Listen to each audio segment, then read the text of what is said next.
I'm not exactly sure what just happened there, but we'll try to wrap our heads around it here on Game Over Edmonton. My name is Peter Klein. We'll break down what happened, why it happened, and how to stop it from happening in the next game in a couple of moments. But first, a word on how you can find Game Over Edmonton starting next season. Game Over Edmonton is broadcasting from the Game Over Network channel for the playoffs, but come 2024 in October, we're relaunching with our own channel. So for all of your Edmonton Oilers news, analysis, and fun, make sure you open the Game Over Network channel from this video, scroll past my ugly mug, and head on down to the Game Over Edmonton channel from our featured channels area. Click subscribe and make sure you ring that reminder bell to make sure that you get notified whenever we post something or go live. Tell all your Oilers fan friends and family to come join our amazing community. You won't regret it. And on this video, smash that like button right into oblivion. So the Edmonton Oilers fall 5-3 in Game 3 of the Western Conference Final, and I am trying to wrap my head around how that happened. This was... It was a game that the Oilers were controlling. Hi, Adam, in the chat. This was a game the Oilers were controlling until they weren't, and then it was tough to get this one back. So, let's all, as a community, try to figure out how Edmonton is now down 2-1 in this series. As always, your chats are very much welcome. Send in your thoughts on this game. If it's not necessarily pertaining to what we're rambling about at the moment, we're going to do the presser at the end of the show when we can get your thoughts in. But yeah, want a lot of, as we say in the biz, audience participation on this one today, because this was absolutely wild. Hi, my wife. This was a wild, wild game between these two teams. And if you would have watched the first 20 minutes of this game, you would have been stunned at the result when all was said and done, because the Oilers came out and they were in complete control. They controlled the pace, they controlled the energy, they controlled the puck, rather lengthy. They were in complete control. And then the second period, Dallas just shifted this into the game that the Stars wanted to play. And that was, I thought, the big problem of this game for the Oilers is that, yeah, sure, like they were able to like play their style of game, but when Dallas got it back, the Oilers were never able to really shift it away. And there were a couple moments where it looked like they might have been able to. The power play opportunity late in the second period that doesn't lead to a goal, but then they do eventually break through with Henrique getting the goal. I thought, okay, this is going to be the time where they're able to settle it down, when we just had the wildness. And sorry, I just realized I meant to put up the Oilers jersey in the background, and there's a Flames one there. So that is that's my bad. We'll just toss this up here as better karma for it. Sorry about that. The problem with doing multiple shows. But for the Oilers, this was just mind-boggling how it just shifted from, like, it looked like two different games when you go from the first period to the second period, how Dallas was able to completely lock things down and completely control their side of things.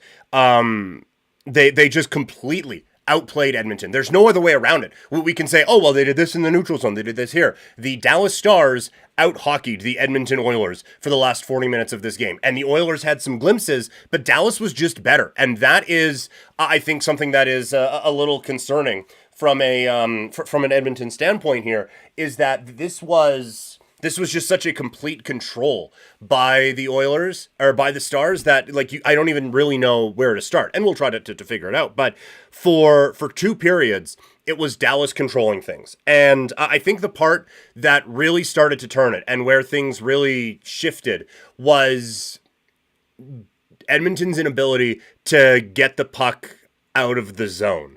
And that was, I thought, the big one. It was all three goals in the second period. Edmonton had a chance to get the puck out. And I don't want to be like oversimplistic about things. It seemed like it was just effort. And I'm not saying that the Oilers quit or anything like that, but it's just that extra oomph that we are told that everyone needs come playoff time. It's just that extra 5% that gets you to where you need to go. And in this case, it was the puck needing to go out of the zone, and Edmonton didn't do it, and eventually ended up back in their net. And so that was, I thought, the real turning point. Is in the first period, Edmonton was in control of everything. They had the puck, they were whipping it around, and they were flying. They were getting zone entries. They were limiting the entries for the Stars, and they were really shutting things down that way. And in the second, Edmonton couldn't get it out of their end. And so David brings up in the chat a couple of ugly goals for Skinner. I don't put any of this on Skinner. I put this on the poor defending of the Edmonton Oilers. And I know this is a narrative that has come up a lot, and it's something that Oilers fans and media have pushed against. And I will say, like that, the last little bit of Game 7 for the Oilers against Vancouver was some amazing defending, and I will 100% do that. 100% grant you that. But I think the rest of it, what we're seeing now, or what we saw in this game, and maybe this is just a bit of a blip, also credit to the Dallas Stars, who played a hell of a hockey game. Maybe this was just a bit of a blip, but I think what we saw here, maybe how well Edmonton played defensively, or how much it was perceived they were playing well defensively. Maybe it wasn't so much that they defended well, it's that just that they didn't defend often. I think that was a bit more of it from an Edmonton standpoint, is that they just had the puck a lot, and that ended up being the case there. That was able to shut those other teams down. Where in this case, once Dallas started getting the puck, the Oilers defensively, they actually were kind of dog shit. And that ended up being a big problem for Edmonton. And their D-zone coverage wasn't very good. And then once they were kind of done defending and sending the puck out of the zone, then it just didn't work because they couldn't get it out of the zone, and Dallas got it. And so those are the efforts that you need come playoff time. It's the extra 5, 10, 15% to just get that puck out of the zone and really be able to clear it. Those are the efforts that you need, and those were the efforts that the Oilers didn't have in this game. And so I thought the poor exits out of the zone for the Oilers were a big key. And now I think the big concern for Edmonton in this game, and now in this series, is that it looks like the Dallas kids have got it going, right? Because game 1, and for a lot of game 2, it was Ben, Sagan, not so much Pavelski, but Dodonov. Those guys. It was the old cats getting the job done. Suter was playing pretty well. It was the old dudes getting the job done. And now, in this game, Johnston's starting to pick it up a bit. Robertson's starting to play well. Stankoven was all over this game. He was cooking out of that stank oven all game. He played a very good game. And so if the Stars kids are going to become a factor, then all of a sudden, this depth that was supposed to be Dallas's edge in this series starts to come out. And there were some depth players that I thought played well for Edmonton. Ryan and Janmark looked good in this game at times. Carrick had some moments as well. And some of the depth pieces started to click for Edmonton, but they just are not a deep enough team, I don't think, to withstand the pressure that Dallas can bring you when the kids are going, plus the vets are playing the way that they are. And so for Edmonton now, that is the biggest concern for me, is that it looks like the Robertson is up off the mat. And it's funny, the hat trick, he goes from 0 goals in 10 to I think he's 1 or 2 back of Johnston now for the team leading goals in the playoffs. It's funny how 3 in 1 game can help you out. But for them to get Robertson awake and in this series, and for Stankoven to start to figure out where he fits in all of this is, I think, huge for Dallas. And I think for Edmonton, and I know I'm preaching to the choir here, and I don't really want to beat this one down too much, but boy, this feels like a missed opportunity. You had so much control in that first period. Shots were 10-3. And then I looked up with 8 minutes to go in the third period, and Edmonton had 20 shots. Like, how did it turn so quickly from an Edmonton standpoint? We'll talk in a little bit about players who need to step up, but just bigger picture for Edmonton here. This feels like a real waste to have home ice locked in, take a 2-1 series lead. That barn, if you are coming from the game tonight and tuning in, first of all, thank you. Sorry about that. Secondly, you showed up. That crowd was electric the entire night in Edmonton. That home ice advantage should have been real, and Edmonton wasn't able to get the job done. And it's just, what we can talk about this, we can talk about that, and this isn't to say the series is done now or anything like that.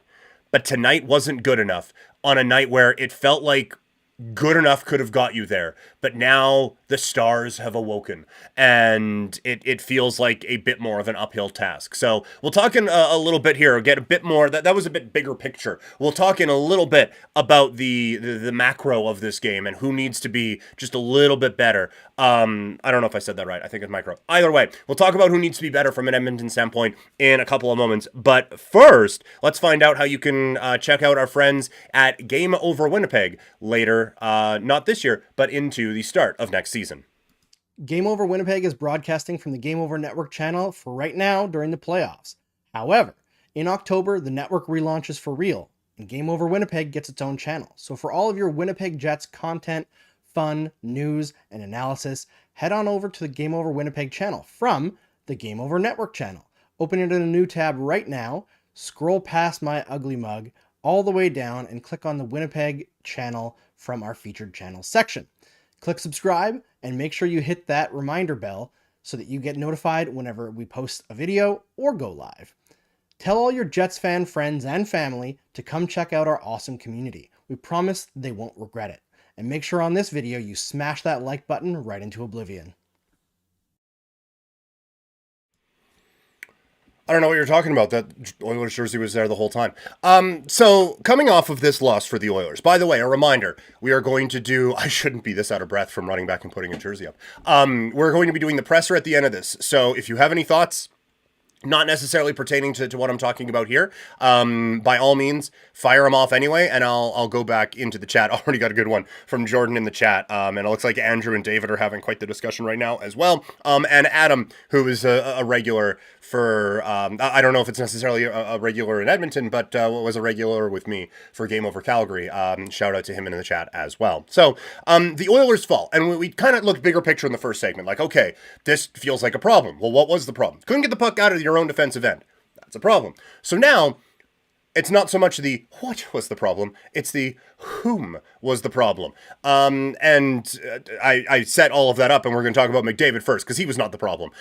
There has been, and I think a little bit unwarranted, some discussion about what McDavid has actually brought in this series, and that has to stop, because he was, I thought, the best player in this game was Connor McDavid. He was flying around. He was just ripping throughout the entire defense, and he felt like he was dangerous every time he touched the puck, and thusly he was creating opportunities for everyone. That setup on the first Hyman goal, where he just, like, I'm not going to say he knew exactly how to bank it in off of Hyman, but he read that situation. It's like, okay, well, we got a guy there, let's throw it there and see what happens. And he ends up just bouncing that one in off of Hyman. But I thought his speed and his control of this game, again, there's that word, were on full display in the first period, and he was the only one who was kind of there the rest of the way to help Edmonton get there. And to that point,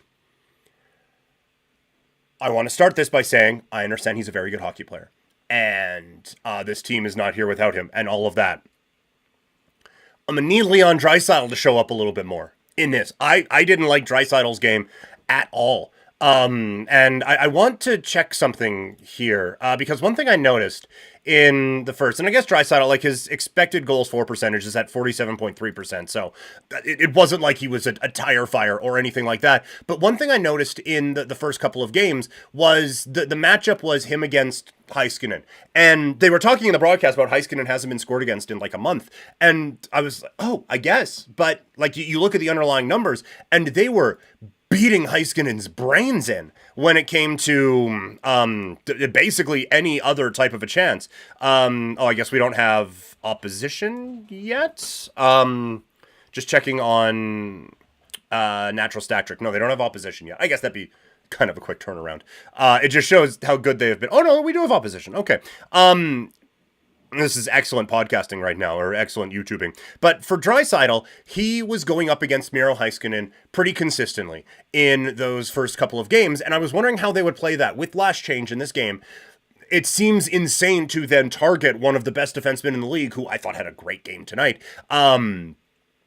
And it looks like they did. Looking at the sheet here, Leon Draisaitl, the most he played against anyone was against Miro Heiskanen tonight at 5-on-5, 8 minutes and 28 seconds. And he lost that. And so that is, I think, a key matchup in this series. The first couple of games, Edmonton, I thought really took advantage of that matchup against Heiskanen and ended up kind of burying him when it came to expected goals for and things like that. And now in this one, Heiskanen kind of ate their lunch, and you can see it in the end results. As again, I don't think Draisaitl had a very good game at all. So now the chess match, where you have had the advantage in that for a couple of games, do you go back to it knowing you had the advantage, or do you stay away from it knowing he's one of the best defensemen in the world? They kind of, I do think, for the most part, as much as they could, tried to avoid the McDavid Tanev matchup. At some points, like there is but so much you can do.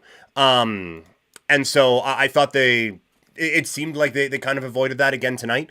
But that is still like that. There's only, when you have Tanev on one and you have Heiskanen on the other, just with how math works, there's only so much you can avoid with that. So we'll see how they kind of play those matchups in this game. But I'm interested that they kind of just stuck with that. And this time Heiskanen got the win. But Draisaitl, I think, needs to be better because, again, what we're talking about with Dallas now is that depth. It has been showing up. It's been the Stars who haven't. And now the Stars are feeling more comfortable and getting things going and getting hat tricks. And it's one thing, and awesome that Ryan and Carrick and Fogle and those guys are coming up with big plays and a couple of big moments, but those guys aren't going to match Ben Sagan, Dodonov, and McDavid can't do it himself if Robertson, Stankoven, Johnston, and those cats are going to get rolling. So this needs to be a time where Leon Draisaitl steps up, and I have a couple thoughts on how they get there in when we talk about what's next in the next segment. But also, I kind of want more from Ryan Nugent-Hopkins at this point. When you see the other veterans on the other side stepping up, and it makes me feel old to refer to Ryan Nugent-Hopkins as a veteran. Remembering watching him in the WHL here when they would pass through Calgary. But I feel like sometimes, because there is so much star power on this team, Ryan Nugent-Hopkins just I don't want to say he gets a pass, because I think he has found his role in Edmonton, and I think he has played it very, very well. But I do also think that there are times where you would want a little bit more from him, and whether it's because he's been there for a while and there's a respect factor, or if expectations have kind of just lowered because there's a couple of guys ahead of him who are really good at hockey. But I do think that we are now at a point when you're looking at, again, what the depth can do for the Dallas Stars, what your guys need or who you need to step up. And I think Ryan Nugent-Hopkins is one of those guys who he can't just get a couple of chances and just be like, oh, isn't that great? You're still out here doing those things. He's only like 31. He might not even be that. I might have just pulled that out of nowhere. But he, I think, needs to be someone who kind of gets things going a little bit more. And I know at this point he's not just like generator whatever, but I think they need him to be a bit more than he has been so far. And just an overall team perspective, they need to defend significantly better than they did in this game. Once again, it was turnovers at the blue line, not being able to get the puck out of the zone, and even when they were able to get it out of the, or even when they weren't like trying to clear and it was just like a regular setup and it's not off of a turnover, I thought there was still just a little bit of chaos going on, and it felt like they were chasing for a lot of that, and like at points literally because the cycle is going on and they're unable to cut it off. But it felt like, we talk about read and react, there wasn't so much read and too much react, and I thought that was a problem in this game. The one person who I'm not going to put this one on is Stuart Skinner. I thought that he came up with a couple of very important saves, at the time, very important saves, to help kind of keep Edmonton in it. When Dallas was pressuring early on, before that dam broke, and they scored the 3 goals in, 2.5 minutes or something like that? But early on, he was making big save after big save, as the rest of the team just looked shell-shocked, and we're all just standing around like, are you going to do something? I'm not going to. You see what they're doing? I'm not doing something. Can you do something? Well, who's going to do something? Oh, good, the goalie's doing something. That's what it kind of felt like to me. And so I think that this was an Edmonton Oilers group that hung their goalie out to dry. And so while dumping on Skinner can be, I think, a fairly easy target in a game where you gave up 5, one of them into an empty net, he is one of the last people I'm pointing a finger at in this game. today. So those are just a couple of thoughts that I have about this. So what is next? We will talk about that in a second. But first, it's time to hear about where you can find Game Over Calgary next year from me with a different background. Game Over Calgary is relaunching in October. For all your Game Over Calgary content, make sure you subscribe to our Calgary-specific YouTube channel. Open the Game Over Network YouTube page in a new tab from this video, scroll past Andrew talking, and click on the Game Over Calgary channel in our featured channel section. Click subscribe and make sure you hit the drop-down menu to get notified when we post videos or go live. Tell all your Flames fan friends and family to check it out and join our awesome community. And make sure you smash the like button on this video right into oblivion. That's what I should have done. I have the Lucha mask here. I should have just put this up and blocked the jersey before. But yeah, make sure you subscribe to the Game Over Calgary channel if you want to know what's going on with the other team in the province by the start of next season. So what's next as the Oilers get ready now for their biggest game of the season, Game 4 against the Dallas Stars? Yes, I know they just had a Game 7 and all of that, but this is, I'm allowed to be hyperbolic. It's a post show, come on.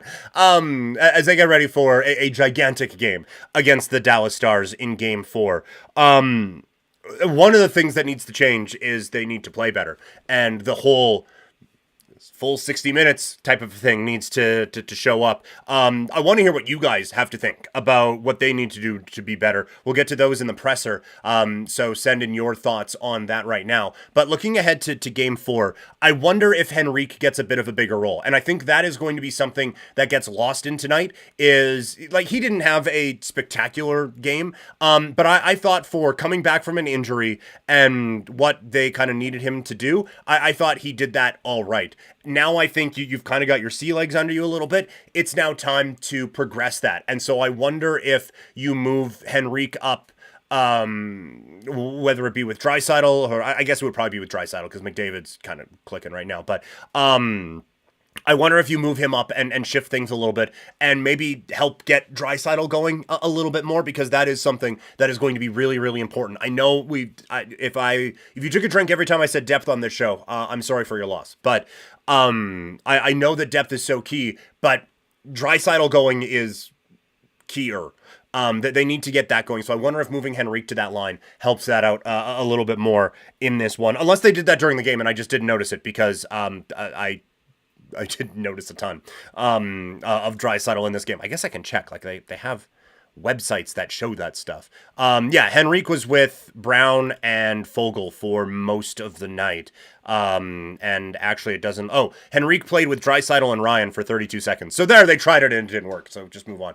But no, I think you go with that. Like, Kane, Draisaitl, Holloway has worked at times, and it looks like expected 5-on-5, they were on ice for slightly more on ice goals for than goals against expected, but still, I just don't think that it's going the way that it needs to right now. So that is a change that I would make. I like Holloway a lot, but maybe you bump him off of that line and try to go from there. Defensively,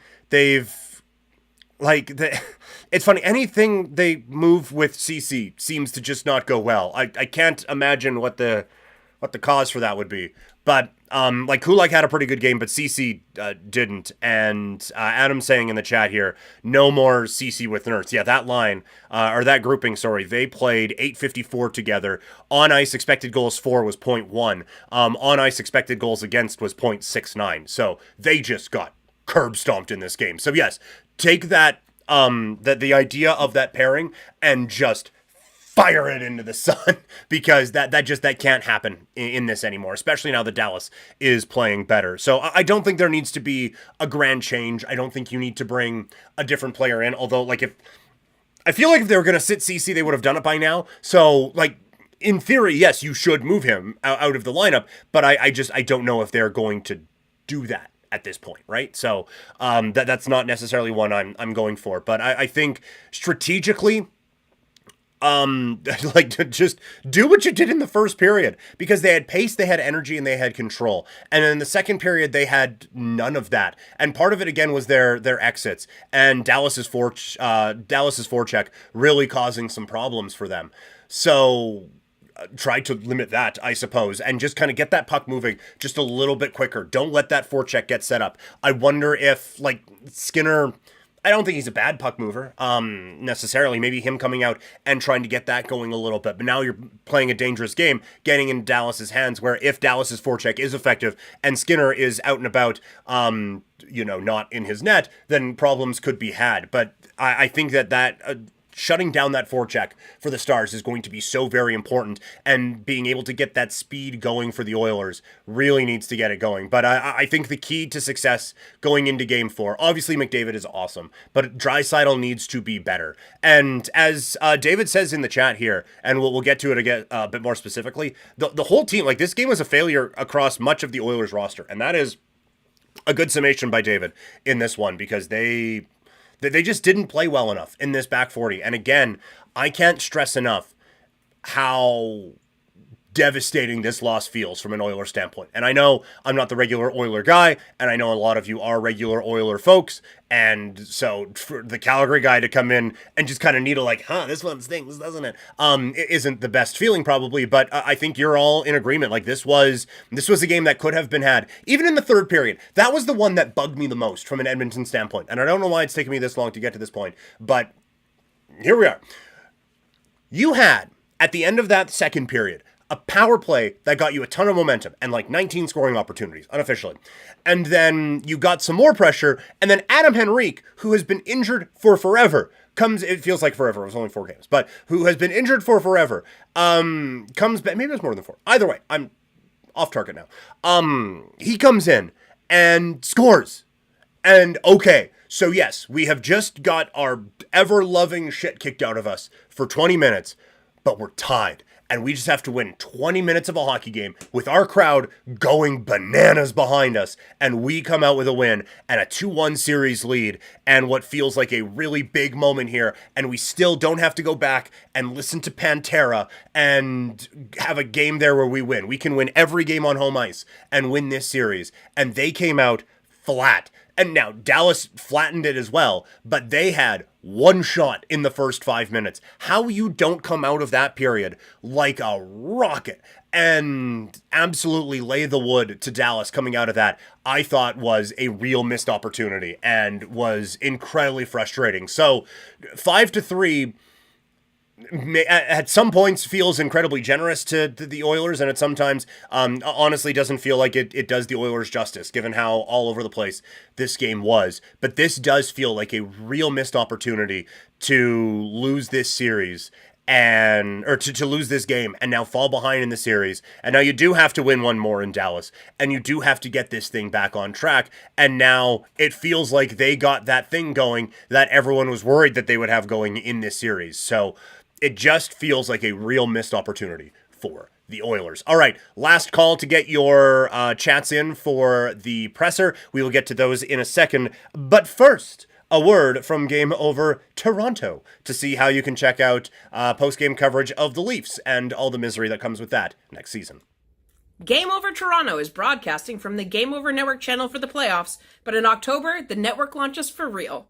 For all your Game Over Toronto content, make sure you subscribe to our Toronto-specific YouTube channel. Open the Game Over Network YouTube page in a new tab from this video, scroll past the bald guy talking, and click on Game Over Toronto channel in our featured channels section. Click subscribe and make sure you hit the drop-down menu to get notified when we post videos or go live. Tell all your Maple Leaf fan friends and family to check it out, and make sure you smash that like button.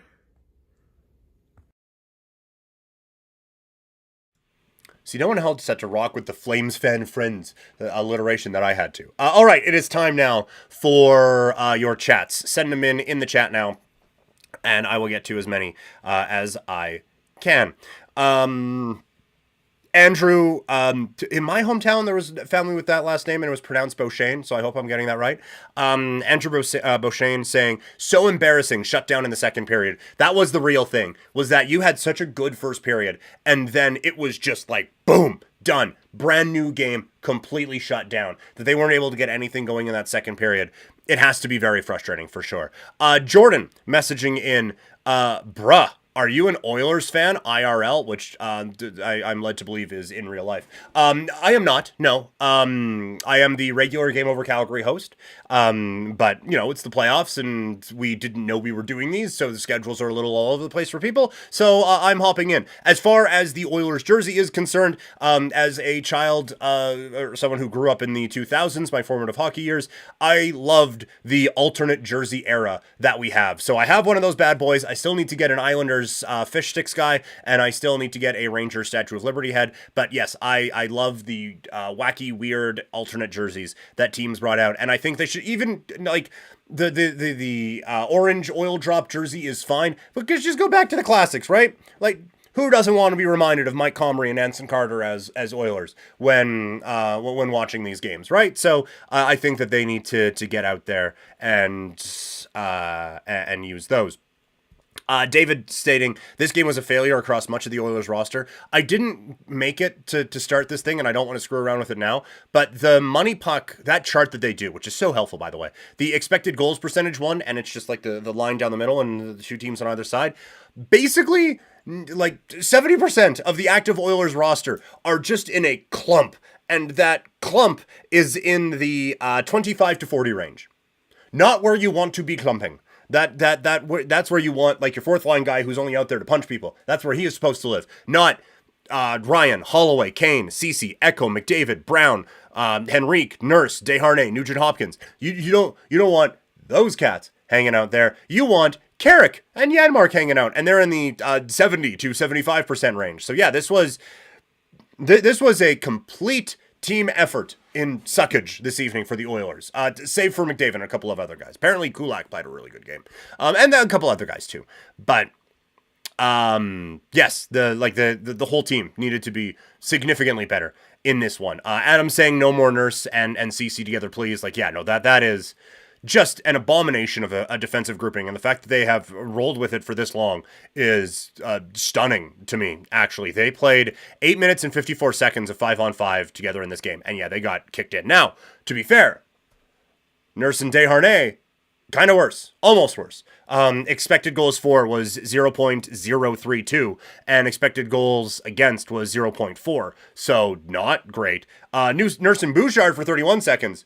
Lit the world on fire. That's when you're not messing with. Bouchard and Ekholm again were great. Ekholm on that on the third goal, where he is circling around. It's a great set play. Hyman with really good effort to get it back to him, and Ekholm is just so comfortable circling around in the zone and setting things up that eventually leads to the goal there. But yeah, that was pretty bad from all parties involved. Adam also chatting in. Also, do you think Knobloch should have called a timeout after the Dallas flurry? I understand why he didn't, because you want it for kind of late game situation. Now they end up not needing it late game because Dallas calls the timeout and then they score. So you kind of saved it just for nothing. I also think they're a touch overrated.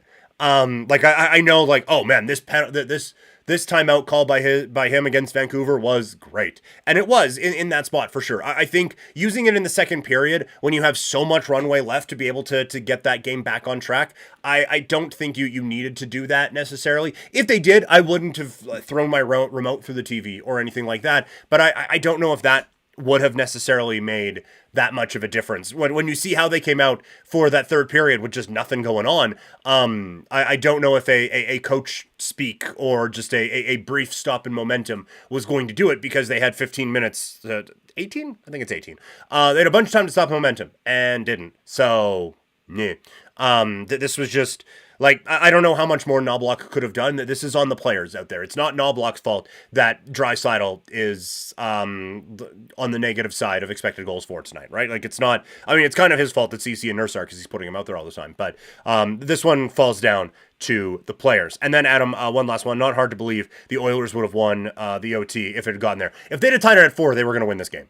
They were buzzing towards the end. It was too little too late. But when they had a couple of those chances post penalty kill, or even, what was it, Janmark who was going in one-on-one with Heiskanen? It's like, if he scores there, then yeah, Edmonton Edmonton's probably winning this game. So even with all of that said, like, it was right there for them. And that's why some of the mistakes are so frustrating. That's why not being able to clear the zone is so annoying. That's why Draisaitl having a bit of an off night is so frustrating. That's why continuing to roll out there with Nurse and Cece for no good goddamn reason is so frustrating, is because if one of those things ends up in your favor, you probably win this hockey game, and you have a 2-1 series lead. Instead now, a lot of questions to be asked between now and Game 4. Hopefully you liked this one. If you could literally like the video, that would help me out a lot, and help the channel out as we're trying to grow this thing after what happened with the end of Game Over V1, but we're looking to build this thing back up, and you guys obviously a huge part of that, so make sure you like, subscribe to this channel and all of the other channels.